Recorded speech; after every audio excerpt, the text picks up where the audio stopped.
ত্রিপুরার বিভিন্ন সীমান্তবর্তী এলাকায় ইতিমধ্যে আগ্নেয়াস্ত্র নেশা কারবারের রমরমা। ইতিমধ্যে কার্তুজ এবং আগ্নেয়াস্ত্র সহ সোনামুড়া থানার পুলিশ এক ব্যক্তিকে আটক করেছে।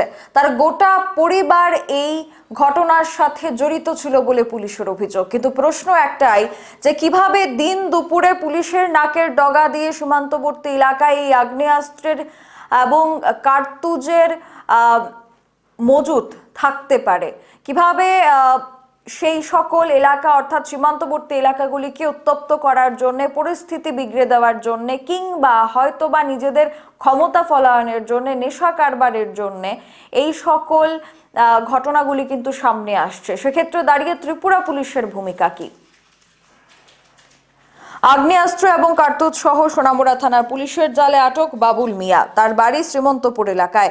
জানা যাচ্ছে শ্রীমন্তপুর পঞ্চায়েতের ভুগজুর এলাকায় গোপন খবরের ভিত্তিতে তল্লাশি চালিয়ে বাবুল মিয়ার বাড়ি থেকে একটি আগ্নেয়াস্ত্র উদ্ধার করা হয়। বিএসএফ এবং সোনামুড়া থানার যৌথ অভিযানে এই আগ্নেয়াস্ত্র উদ্ধার হয়। প্রথম পর্যায়ে পুলিশের সাথে ধস্তাধস্তি করে বাবুল মিয়া এবং তার স্ত্রী মোর্শেদা বেগম। যদিও পরে পুলিশের তৎপরতায় দুজনকে আটক করে পুলিশ এবং উদ্ধার করা হয় আগ্নেয়াস্ত্রটি। সোনামুড়া সীমান্ত এলাকা জুড়ে ইতিমধ্যেই নেশার কারবারের রমরমা দাপট এবং এই ধরনের আগ্নেয়াস্ত্র এবং কার্তুজ সহ নানান বিদেশি এবং অবৈধ জিনিস মজুত রয়েছে বলে খবর। তারপরেও ত্রিপুরা পুলিশ কেন চুপ, সেটাই প্রশ্ন। Bureau report, social Bangla. এখনকার মতো সংবাদ এই পর্যন্তই। পরবর্তী খবরাখবরের জন্য চোখ রাখবেন সোশ্যাল বাংলায়। নমস্কার।